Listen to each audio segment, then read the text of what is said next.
Durant ton petit voyage là-bas de touriste, raconte-moi un petit peu ce que tu as pu voir d'intéressant. Ouais.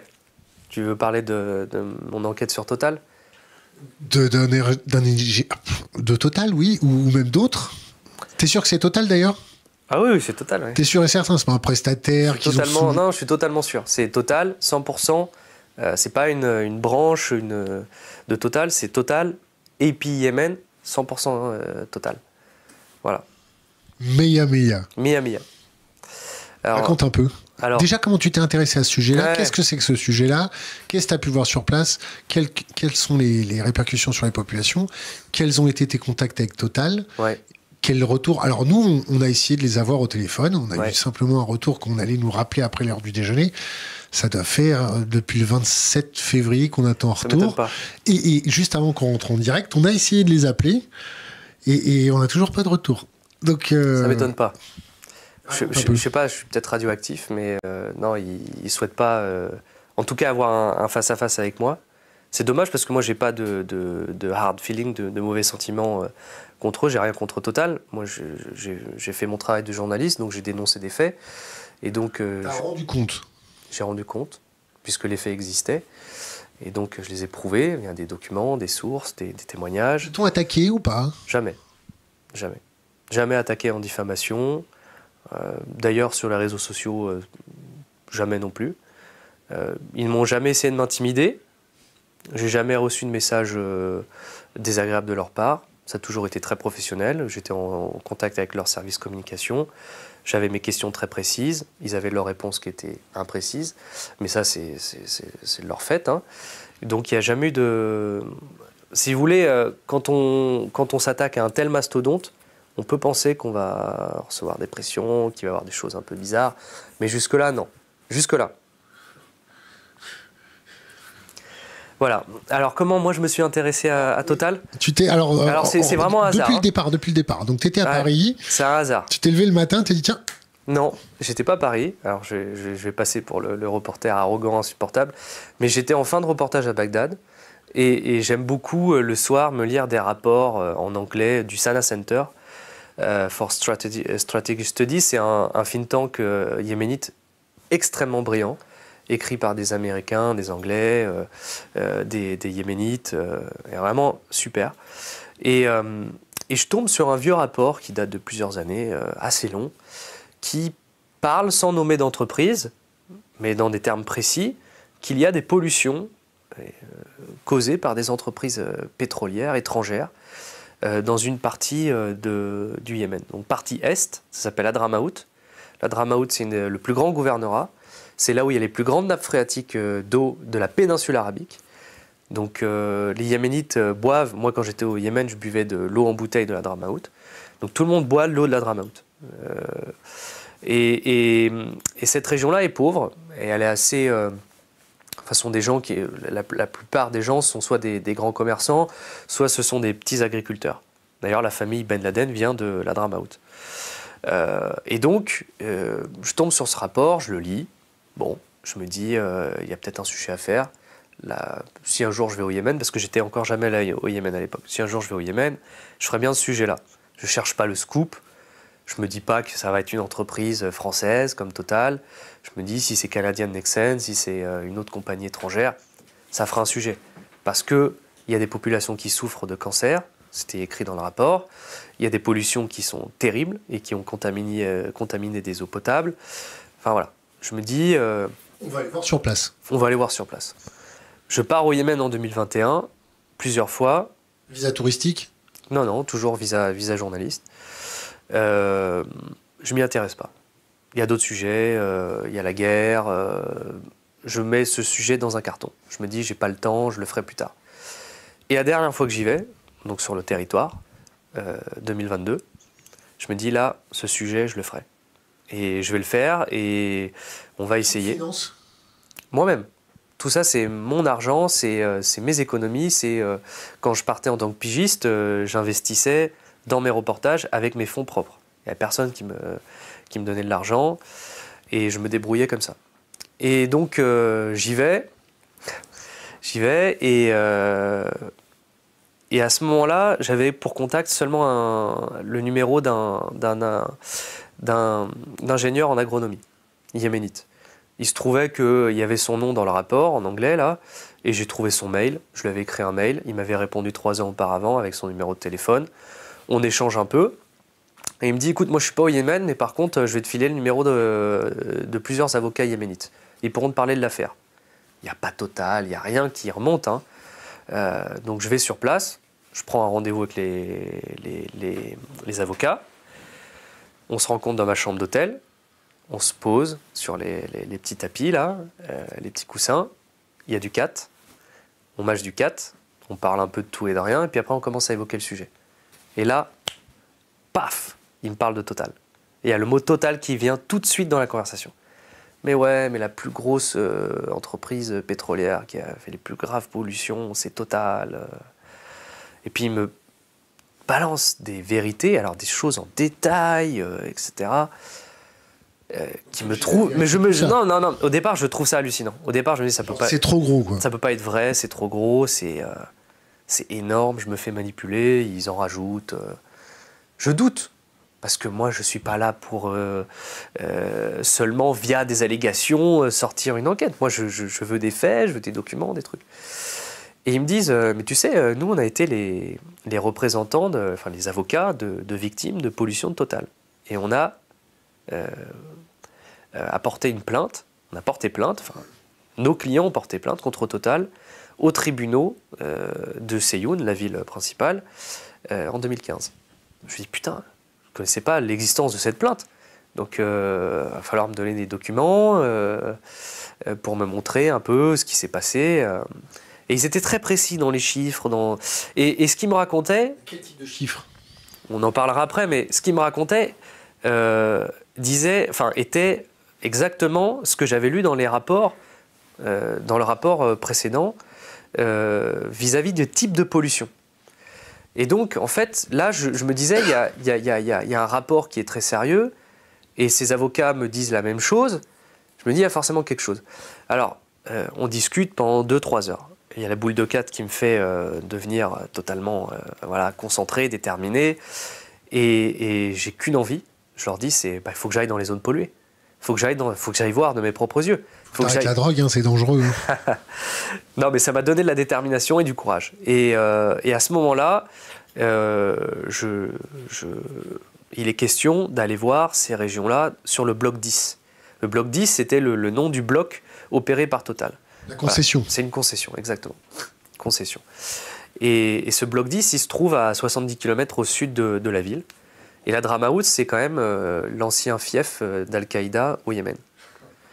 Et même si Al-Qaïda à l'époque n'est plus si fort que quelques années auparavant, il y a encore des cellules dormantes qui sont partout. C'est pas moi qui le dis, c'est mon guide, qui n'est pas un fixeur, qui est juste un type avec sa camionnette et qui me fait confiance et qui me véhicule.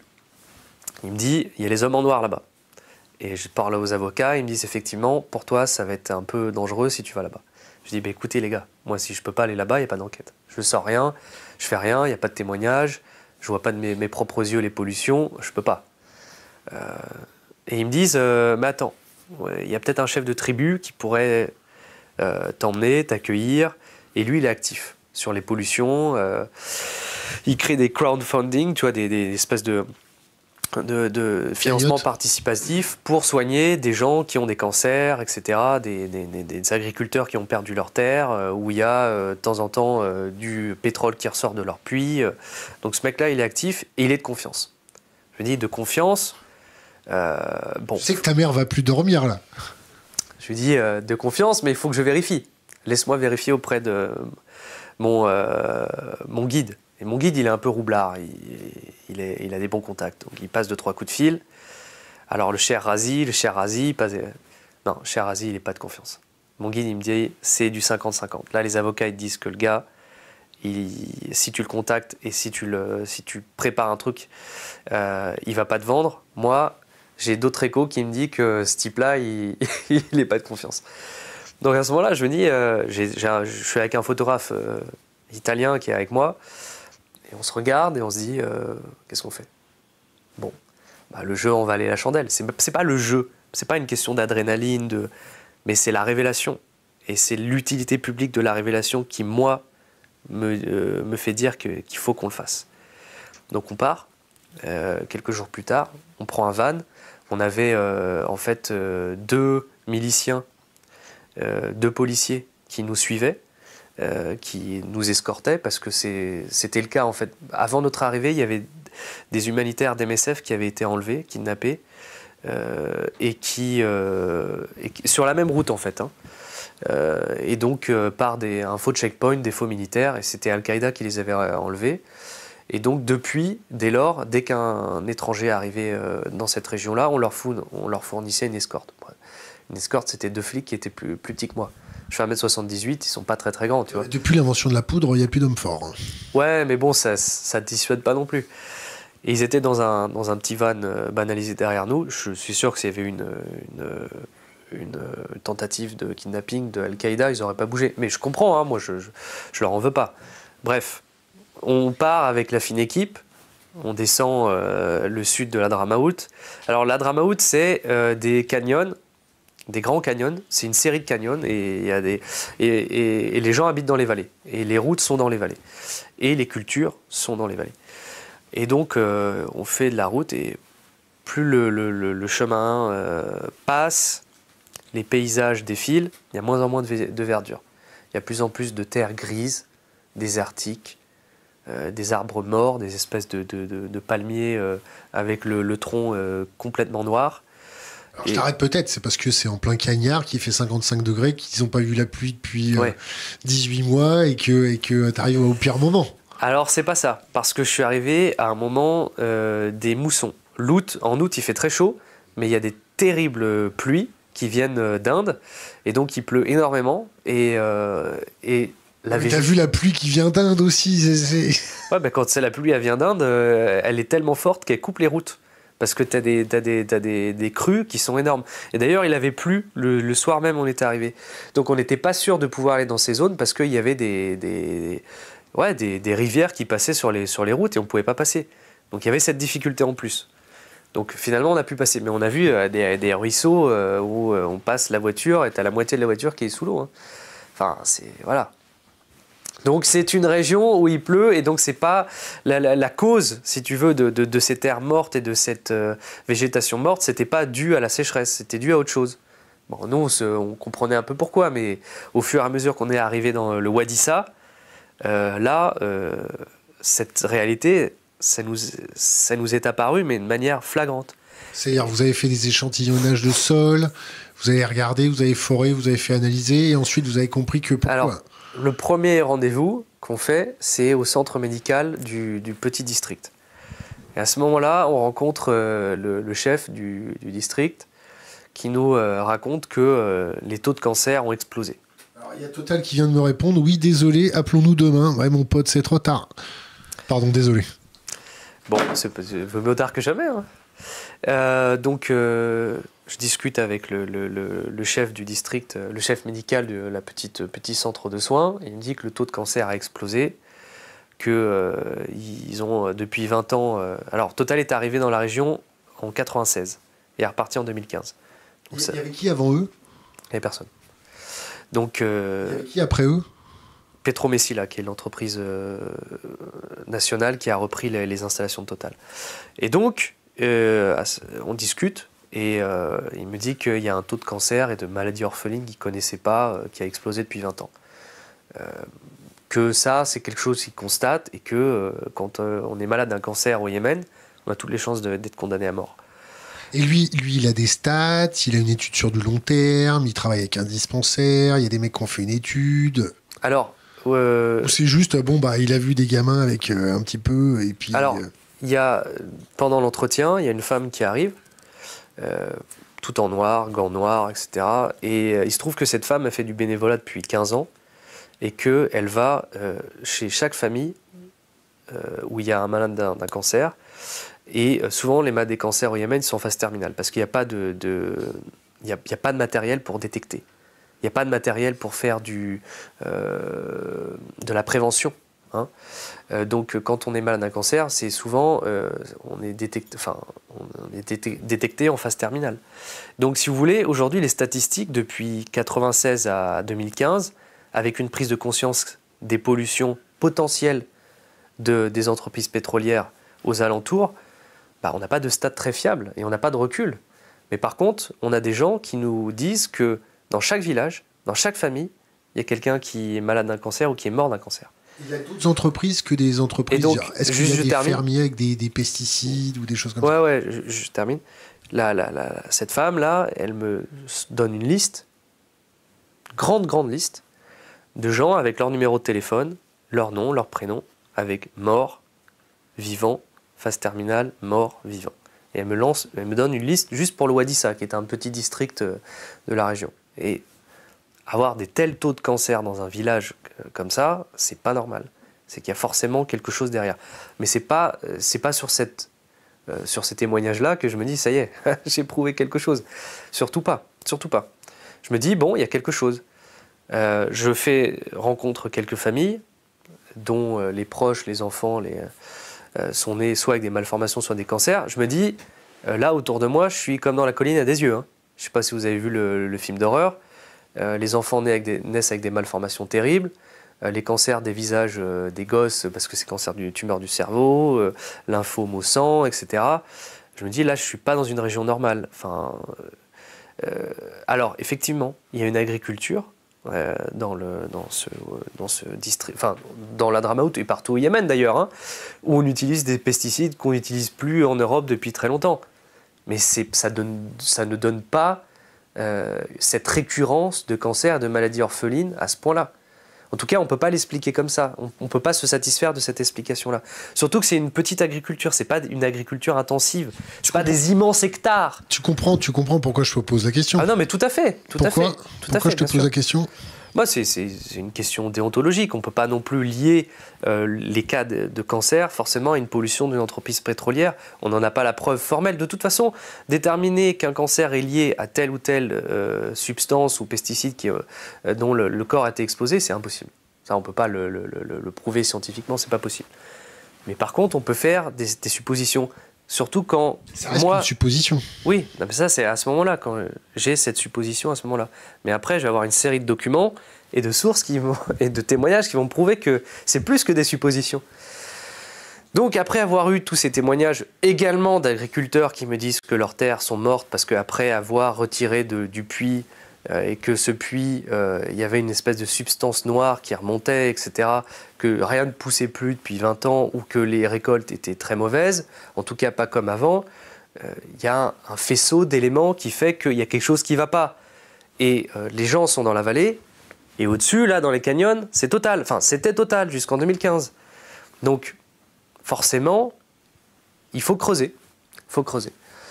Donc, après avoir fait cette série d'interviews sur plusieurs jours, où je peux passer que 20 minutes par famille, par petit bout de territoire, parce que je dois bouger, parce que c'est une règle sécuritaire pour pas qu'il y ait de kidnapping qui s'organise si jamais je suis repéré, je décide de rentrer en ville et de me poser et de réfléchir.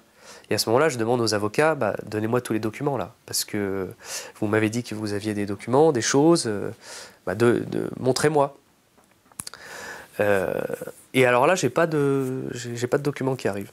Et je pars dans une autre région au Yémen, je fais autre chose, et je rentre en France.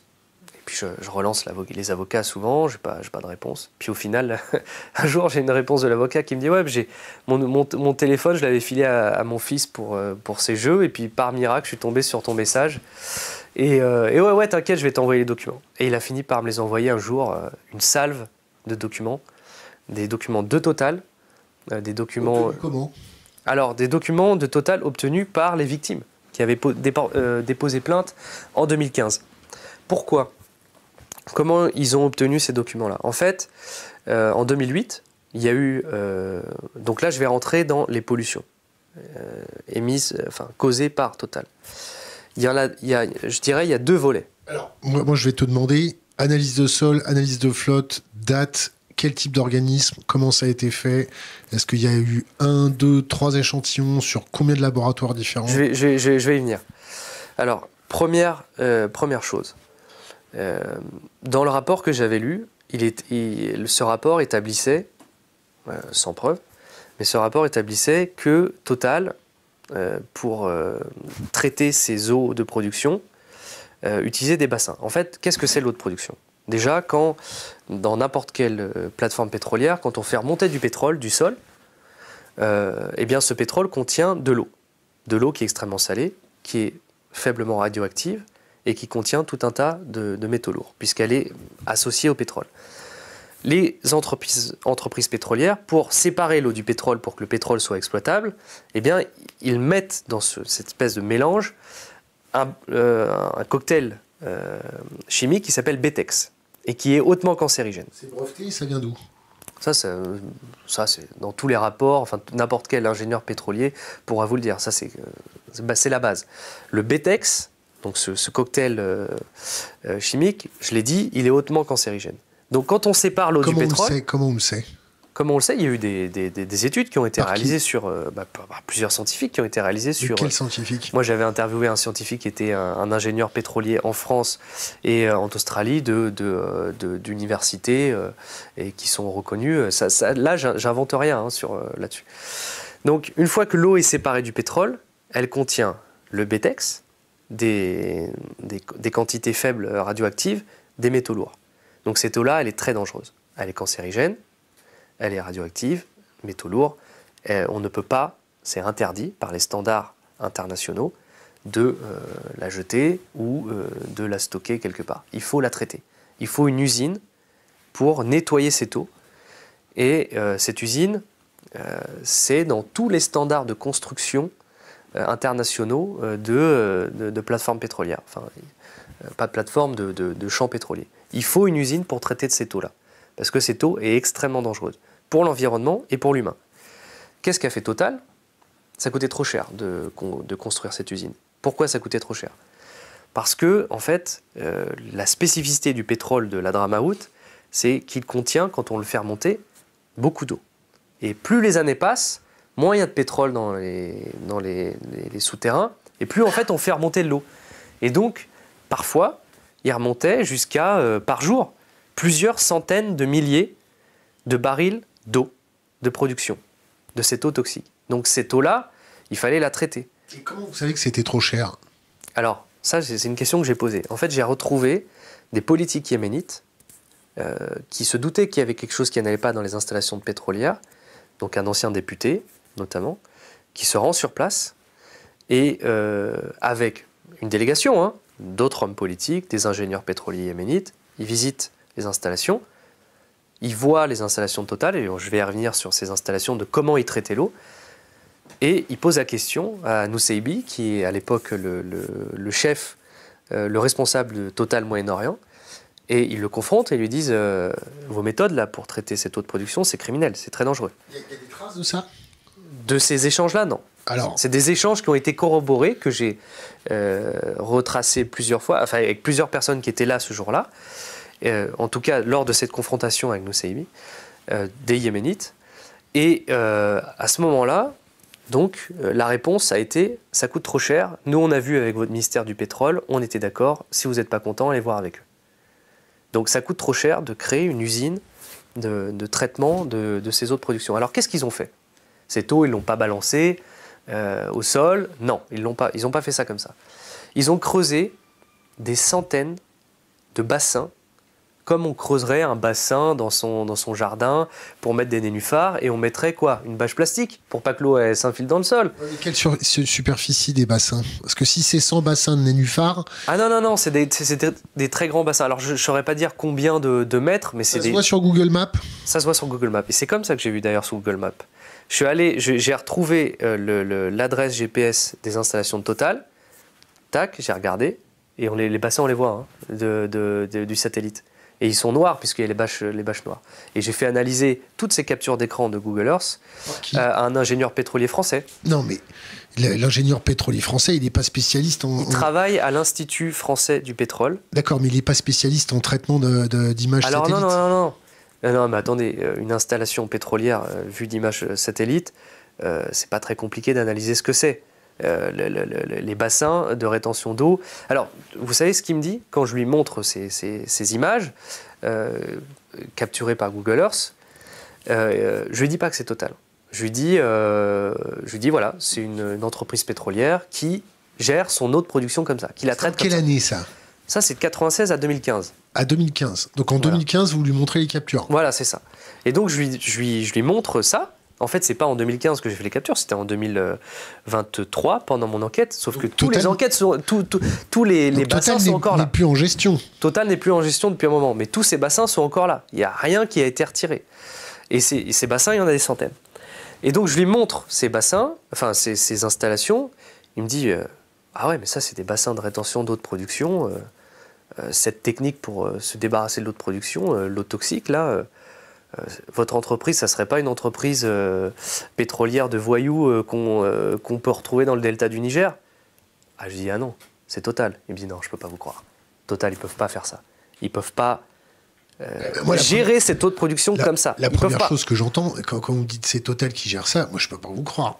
Alors, donc si vous ne voulez pas me croire, j'ai chopé un document de Total qui date de 2008, qui établit que c'est un document écrit par 3 ingénieurs français de Total. Authentifiés, et qui écrivent un rapport en disant on a une technique un tout petit peu plus écologique pour gérer cette eau de production. Parce que, et ils disent dans le rapport, parce que cette technique de bassin avec des bâches en plastique, c'est interdit. Et d'un point de vue environnemental, c'est dangereux. Et c'est ce qui est écrit dans le rapport. Et on voit les photos des bassins de Total, et on voit leur solution proposée par les ingénieurs de remplacer la bâche en plastique qui se crève avec les UV, avec l'usure, etc., donc qui crée des infiltrations, par un revêtement plus solide. Et bleu? Alors pas bleu, non. Ah mince. Non, pas bleu. Mais un revêtement plus solide. Et donc j'ai ce document-là aussi qui atteste ça. Et d'ailleurs, quand j'ai posé la question à Total, parce que je me suis rapproché... À qui vous avez posé cette question? Au service communication. Il n'y a pas de nom en particulier, c'est le service communication qui gère. D'ailleurs, eux, ils ne connaissent rien de cette histoire. Ils envoient ça à des techniciens qui étaient sur place peut-être auparavant, et c'est eux qui m'ont envoyé les réponses. Total ne nie pas. Total ne nie pas avoir construit ces bassins de rétention. Et pourquoi les bassins de rétention, c'est dangereux? Parce qu'on n'en a pas parlé. Donc ces millions de litres d'eau, de barils, d'eau de production qui sont sortis toutes les semaines. En accord avec le ministère de l'Environnement yéménite. Du pétrole yéménite de l'époque. Du pétrole yéménite. Qui est pas... voilà, qui était... bon, on peut pas dire que on ne conteste pas la souveraineté d'un ministère... Je ne dis rien. Mais en tout cas, ce ministère-là n'était pas très inquiet de la santé de ses concitoyens, en tout cas à l'époque. Donc, pourquoi c'est dangereux ces bassins? Pourquoi? Et j'ai posé la question à plusieurs ingénieurs pétroliers, parce que moi je ne suis pas un expert, hein, je me suis formé avant ça, avec eux. On déverse cette eau-là. Cette eau-là, on parie sur quoi? Sur le fait qu'elle s'évapore. Donc, tous les produits chimiques BTEX se retrouvent dans l'atmosphère, sont soufflés par le vent dans la vallée, les gens respirent ça. Deuxièmement, on l'a dit, les bâches en plastique avec les rayons du soleil finissent par se craqueler, donc il y a des infiltrations partout de ces milliers de bassins. Ensuite, cette eau-là, au fur et à mesure, elle sèche, elle s'évapore, mais elle a toujours une couche huileuse de pétrole avec des particules qui forment petit à petit des boues, et ces boues concentrées deviennent hautement radioactives, parce que un tout petit peu de radioactivité dans l'eau, c'est pas très grave, bien que ça reste quand même dangereux, mais au fur et à mesure qu'on met de l'eau et qu'il y a ces boues et ces particules qui sont radioactives qui s'accumulent, ça devient une espèce de goudron qui est extrêmement radioactif.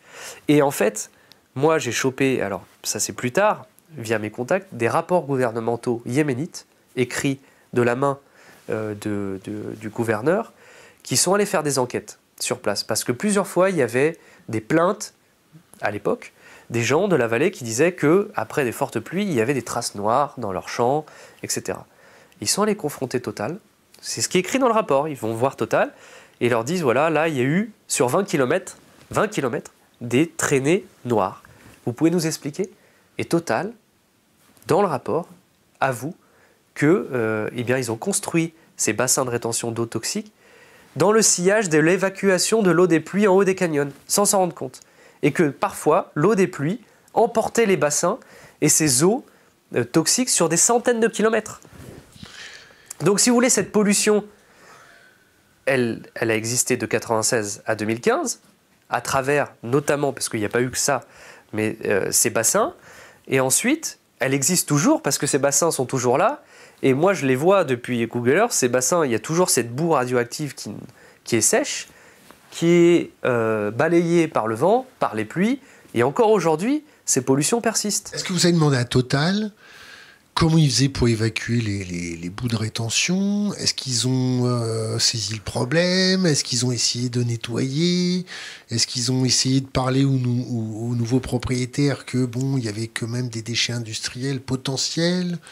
Qu'est-ce qu'ils vous ont dit chez Total? Alors, Total, quand je leur demandais quelles étaient vos techniques de traitement sur cette zone-là, sur cette zone-là, des eaux de production, ils n'ont pas répondu. Ils ont pas nié le fait qu'ils utilisaient des bassins de rétention, mais ils n'ont pas répondu.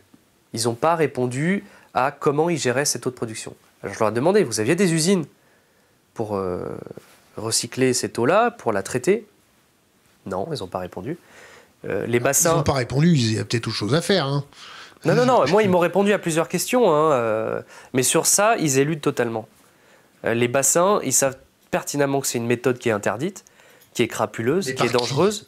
C'est interdit où? Mais et le Yémen, c'est le Yémen, on va te dire. Oui, sauf que moi je poserais la question, si vous, demain, vous créez un champ pétrolier pour exploiter du pétrole en Norvège, en France, dans un pays européen, un pays occidental, est-ce que vous prendriez ce genre de mesures?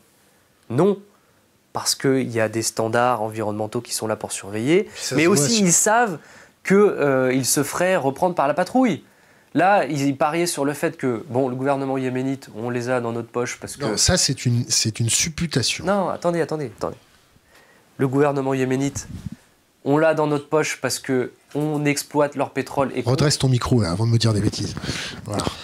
Le gouvernement yéménite, on l'a dans notre poche parce qu'on exploite le pétrole et qu'on a des accords financiers très juteux. Il y a des traces de ça?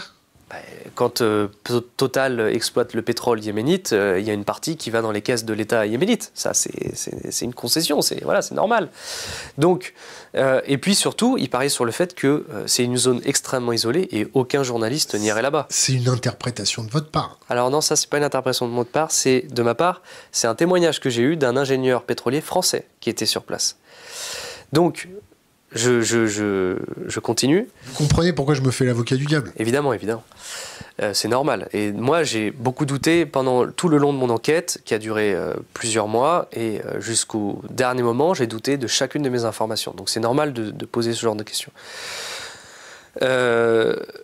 Donc j'ai réussi à trouver, et en on, qui me parlait en on, pas en anonymat, en on, des ingénieurs français qui travaillaient sur ce bloc-là de Total, qui ont travaillé pendant plusieurs années. Ça, c'est sorti, ça? C'est sorti, oui.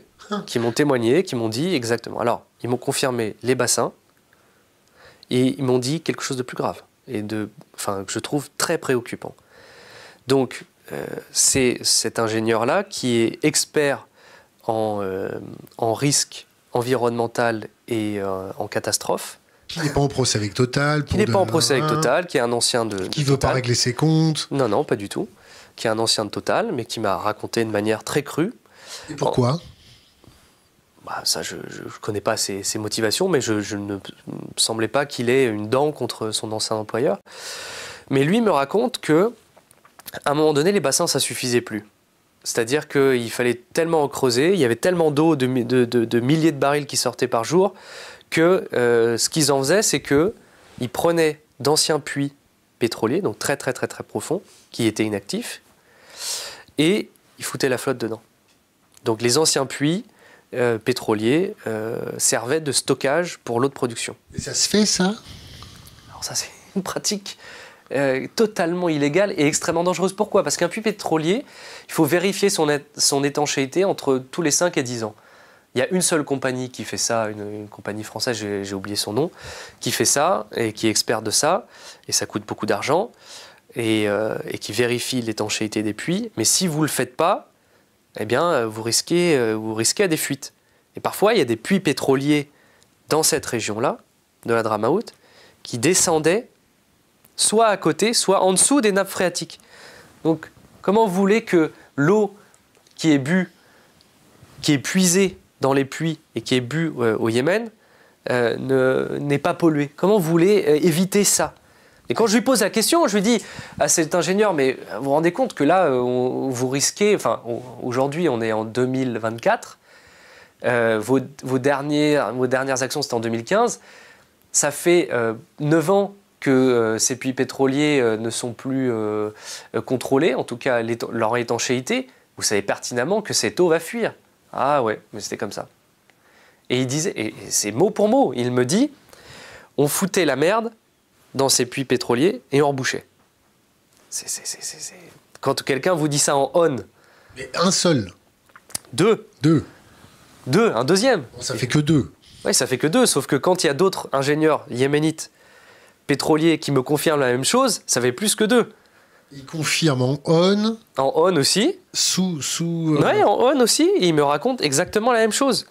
Donc, et plus des députés, des politiques yéménites qui sont allés plusieurs fois se plaindre auprès du ministère du pétrole et qui sont allés constater sur place les installations qui me racontent la même chose. Ça fait quand même un faisceau de présomption. Ça fait un faisceau de présomption. Et là, je vais teaser quelque chose. Dans Marianne, on va sortir le coup de grâce. Pas le coup de grâce, la cerise sur le gâteau de cette enquête. Le coup de grâce des preuves, si vous voulez, si je puis dire. Le coup de grâce des preuves, pas pour achever Total du tout. Il n'y a pas de mauvais sentiment vers Total, mais le coup de grâce niveau journalistique. Fin mars, ou début avril, on ne sait pas encore, j'avais eu vent de la part du numéro 2 du gouvernement yéménite, Sultan al-Harada, qui est au conseil présidentiel. J'étais allé le voir et j'avais eu accès à lui. Et je lui avais dit, écoute, pour une manière très honnête, juste avant de te rencontrer, j'ai commencé une enquête sur la pollution des entreprises pétrolières au Yémen. Voilà. Et notamment Total. Qu'est-ce que toi tu en sais? Parce que tu as été gouverneur pendant très longtemps d'une région pétrolière qui est différente de la Dramaout, mais est-ce que tu en sais quelque chose? Et lui il me dit, ah mais oui, avant la guerre, en 2014, on avait commandé un rapport gouvernemental qui faisait plus d'une centaine de pages. Et ce rapport établissait que Total, comme d'autres entreprises pétrolières, avait grandement manqué à leurs obligations et avait causé des pollutions criminelles. Et via ce rapport, il était question qu'on les attaque en justice. Et puis la guerre est arrivée, ce rapport a été mis dans un carton et il a été enterré. Toi, tu l'as eu le rapport en main? Vous verrez. Ben, évidemment. Et ce que je tease là, ça sera dans... C'est béton carré cubique. Ah oui, ce rapport, j'ai fini par l'avoir. Est-ce que tu veux qu'on appelle Total tout de suite? Non. On leur propose une interview tout de suite.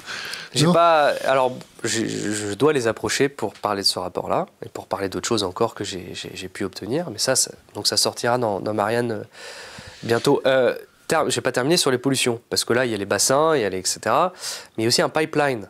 Il y a eu la fuite d'un pipeline qui a explosé en 2008. Donc, un pipeline qui n'était pas enterré. Pourquoi il n'était pas enterré? Pour des questions de coût.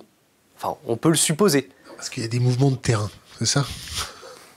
Donc le pipeline n'était pas enterré. S'il avait été enterré, il aurait été prémuni d'un sabotage ou d'un problème technique ou d'une explosion avec la chaleur, etc.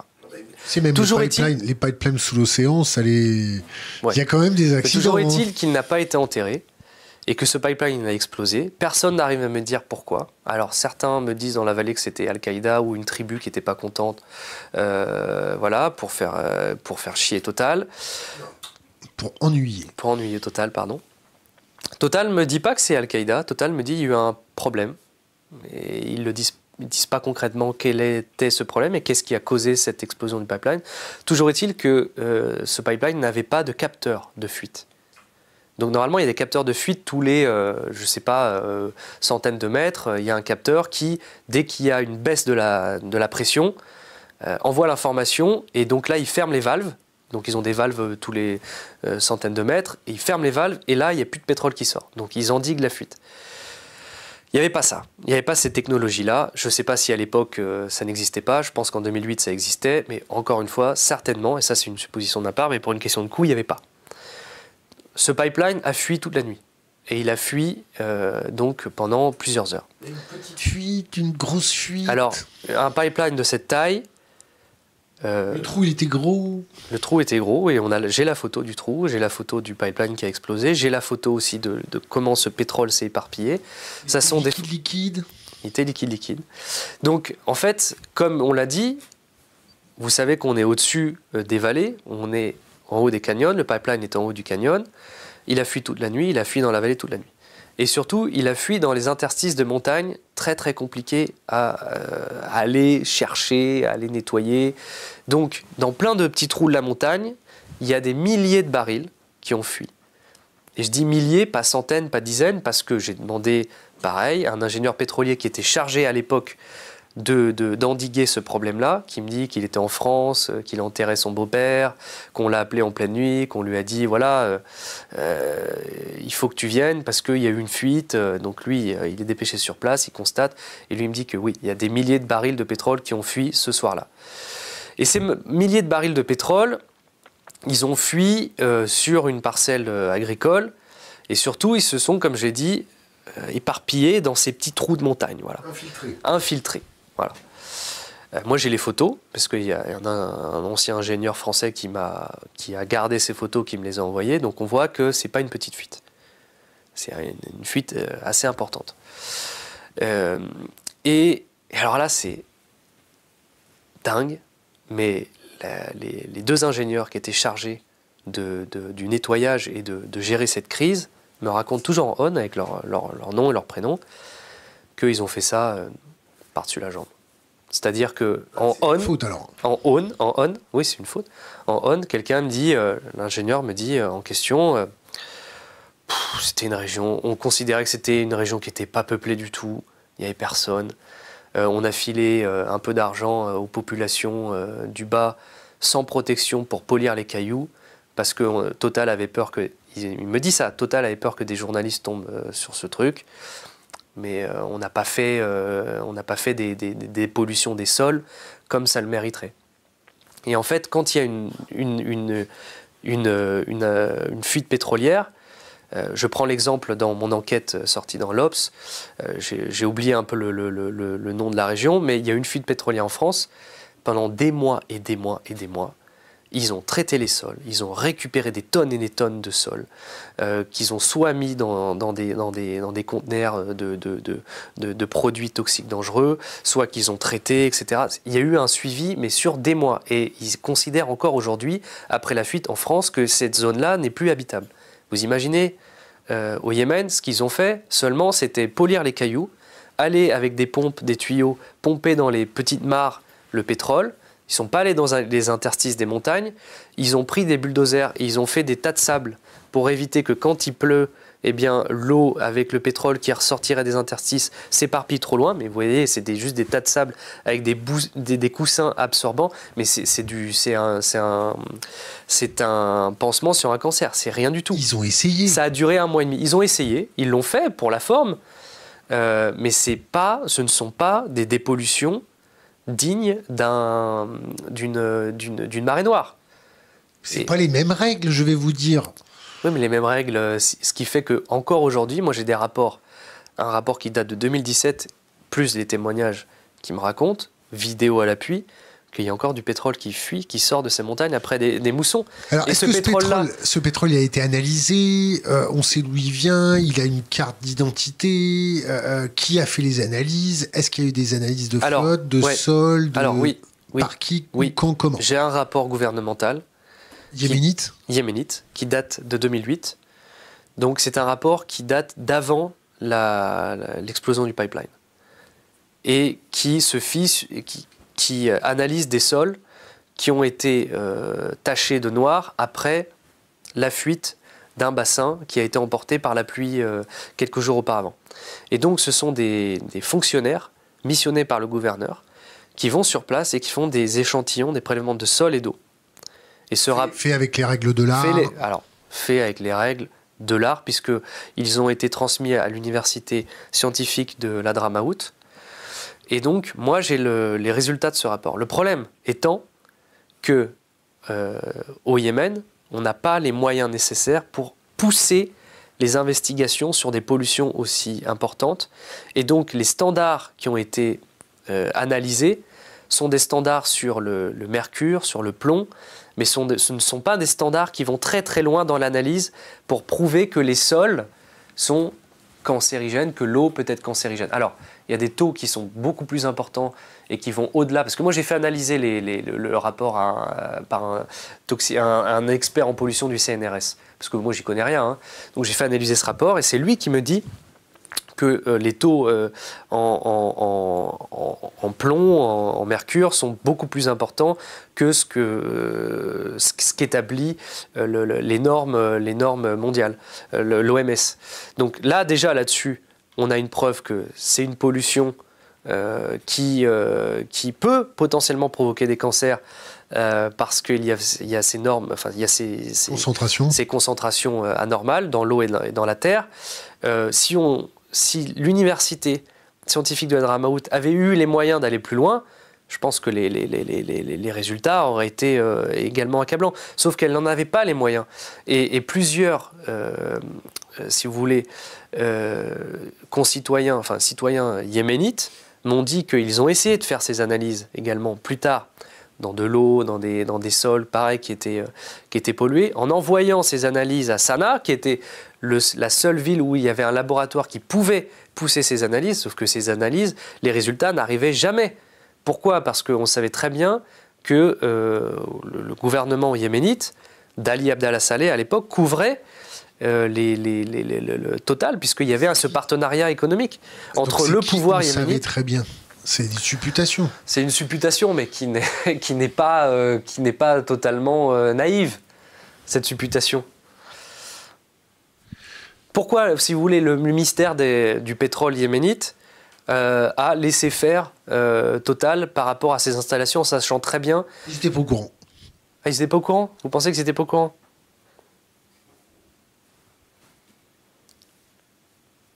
Quand on les appelle, ils n'étaient pas au courant. Ils n'étaient pas au courant. Bon.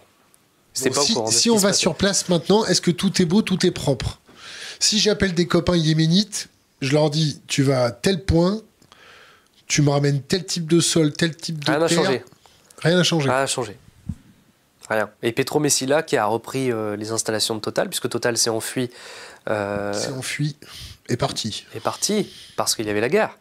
Parce qu'il y avait des actions d'Al-Qaïda de plus en plus dans la région, que le gouvernement yéménite avait changé, et que 2015, fallait quitter. Et ils ont quitté, ils ont cédé leurs installations en payant une somme très importante à Petromessila, l'entreprise pétrolière nationale.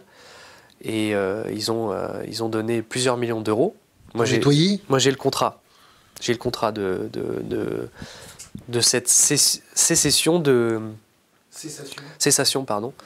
d'activité, et puis le fait de transmettre leurs installations sans nettoyer. Donc ils ont donné une grande somme d'argent à Petromessila.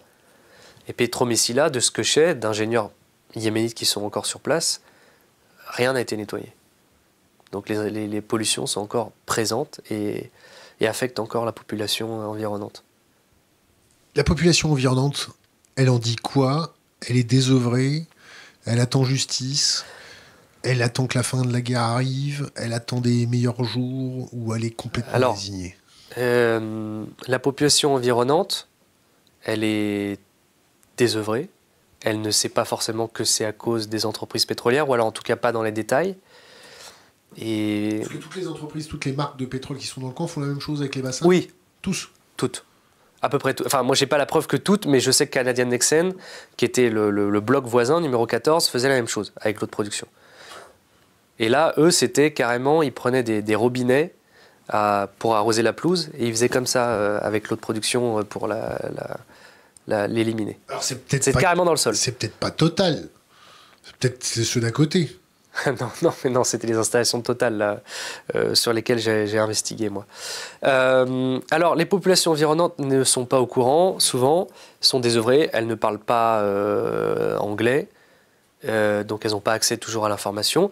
Elles sont parfois illettrées. Ce sont des populations qui sont très fragiles économiquement. Quand on a un cancer, s'il n'y a pas de cagnotte, on meurt. Voilà. Et alors, autre chose encore sur Total, c'est que moi, mon investigation, je la sors en avril dans l'Obs. Je la fais traduire... Avril de cette année. Avril de l'année dernière. L'année dernière. Je la fais traduire en arabe par un traducteur certifié. De l'INALCO. Pas de l'INALCO, mais un yéménite qui parle bien français. Je la fais traduire en arabe. Je la publie sur mon blog en accès libre parce que je considère que c'est une information qui doit directement aller au peuple yéménite et pas forcément en premier lieu aux Français. Et là, ton site internet tombe. Non, mon site internet ne tombe pas, mais il y a beaucoup de trafic, alors que personne ne connaît mon blog. Il y a beaucoup de trafic et il y a beaucoup de lectures, et je suis interviewé par des chaînes yéménites qui m'appellent, j'ai des contacts, des diplomates yéménites qui m'appellent, des politiciens, plein de potes potes yéménites qui ne connaissent rien de mon travail sur Total me disent « Putain, c'est ton papier, il m'envoie ça sur WhatsApp, c'est le tien, etc. C'est dingue ce que tu racontes. » On savait que tu travaillais pour la DGSE. Il m'appelle, voilà. Donc, et je reçois un mail un jour. Et c'était les 5 paysans yéménites qui avaient porté plainte en 2015 et qui avaient mystérieusement retiré leur plainte. Parce que leur avocat m'avait dit, nous, on a représenté ces gens-là, on est allé jusqu'à un certain point, il y avait la plainte qui a été reçue par le juge, mais mystérieusement, ces types se sont retirés et la plainte n'est pas allée jusqu'au bout. C'est Irine Brokovitch, ton histoire. Et je me dis, mais vous pouvez me donner le numéro de vos clients? Ah, on a perdu la trace de nos clients, on ne sait plus où ils sont. Et là, je reçois un mail écrit dans un anglais chancelant en disant on est la tribu Al-Jabri et je suis le neveu d'un des 5 qui a porté plainte contre Total. On veut parler, on veut vous parler, on a des choses à vous dire. Bon, je me dis intéressant, je vérifie leur papier d'identité, je vois que c'est bien eux, etc. Et là, ils m'envoient des documents incroyables. Et en fait, ils m'envoient le contrat qu'ils ont passé avec Total et Petromessila pour cesser de réclamer des compensations financières et de retirer leur plainte en échange de plus de 200 000 $. Et là, je me dis... Ils auraient pu donner plus. Ouais. Mais 200 000 $, c'est rien. 200 000 $. Oui, c'est pour traiter peanuts. un cancer aux États-Unis, c'est 2 journées, c'est ça? C'est peanuts. Effectivement, c'est peanuts, mais ces gens-là ne sont pas non plus au courant des sommes que peut débourser Total. Ils ont une pression, ils me racontent, monumentale de la part mise par le gouvernement yéménite, par Total, par Petromessila, par des intermédiaires qu'ils ne connaissent pas. Quel type de pression Total? Alors, c'est pas des pressions physiques, on leur dit pas vous allez vous faire tuer, on va vous tuer. C'est vous n'obtiendrez jamais rien de notre part, pas d'argent. Si vous n'acceptez pas ça... Il y a des traces de ça? Alors c'est eux qui me racontent que ces échanges-là, il n'y a pas de traces. Moi, j'ai pas obtenu les traces. Par contre, ce que je sais, c'est que Total, et ça j'ai les traces, Total leur a versé 3 fois des compensations financières de 2008, 2009, 2010, après l'explosion du pipeline, puisque le pétrole a coulé sur leurs champs. 3 compensations à partager entre 100 paysans de 58 000 $. Donc 58 000 $ divisé par 100, ça fait 180 $ par tête de pipe, ce qui n'est rien, et pour une année de récolte. Et à l'époque, Total, pour déterminer ce montant, avait envoyé un ingénieur français spécialisé en agronomie et un anthropologue aussi du Yémen pour aller en bas, parce qu'eux ne voulaient pas descendre en bas, pour descendre en bas, pour aller voir les paysans et établir combien ils gagnaient par an via leur culture. Ce type-là, Frédéric Pellat, que j'ai interviewé, qui m'a envoyé son rapport, qui m'a expliqué qu'il avait été missionné par Total, établit à l'époque qu'une récolte de ce petit parcelle, c'est 58 000 $. Et donc, en fait, Total a suivi le rapport, paf, leur a donné 58 000 $ en compensation. J'ai le document de Total qui parle pas de pollution, ils sont très malins. Les termes employés en anglais et en arabe dans le document parlent de cause, d'effet, mais pas de pollution. Pas d'accident? N'emploie jamais ce mot-là, et je pense par prudence, mais il y a bien les montants, les années et les compensations qui sont versées à ces agriculteurs qui sont nommés. Et il y a la signature du chef de Total de l'époque, le tampon de Total, et j'ai même les chèques. les traces des chèques de Total donnés à ces paysans. Donc ces paysans ont considéré qu'après 3 ans, ces 58 000 $ n'étaient vraiment pas suffisants à se diviser par 100 personnes, que leur terre était toujours aussi peu rentable et qu'ils voulaient plus de compensation. Et c'est pour ça qu'ils ont initié cette procédure judiciaire. Et Total voulait s'éviter un procès, manifestement, en payant ces paysans. Et ça, c'est des révélations que j'ai sorties dans Marianne l'année dernière. Voilà. Donc là, il y a encore un autre volet qui arrive, j'ai l'impression. Un autre volet qui arrive, oui. Qui a l'air un peu croustillant, non? Oui, oui, oui. Et donc, on voit bien que Total essaye de nettoyer, d'indemniser, pas avec des critères occidentaux. Ils vous répondent pas au téléphone? Alors, si. Ils ont joué le jeu, c'est-à-dire que moi, je leur ai envoyé plusieurs salves de questions très précises. Ils ont eu des réponses que moi... Alors, moi, je leur ai pas avancé ce que j'avais, évidemment. J'avais tout gardé, je leur disais pas quelles preuves j'avais. Et donc, il a été très facile pour moi de démonter leurs allégations via les preuves de documents, les témoignages, les photos, voilà. Ça a été assez simple.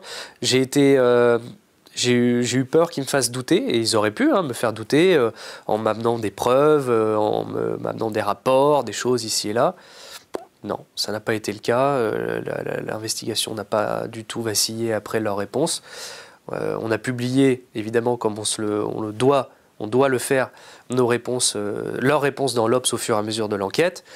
Mais voilà, il n'y a pas eu leurs réponses ne m'ont pas, en tout cas, n'ont pas fait trembler l'enquête et en tout cas les résultats.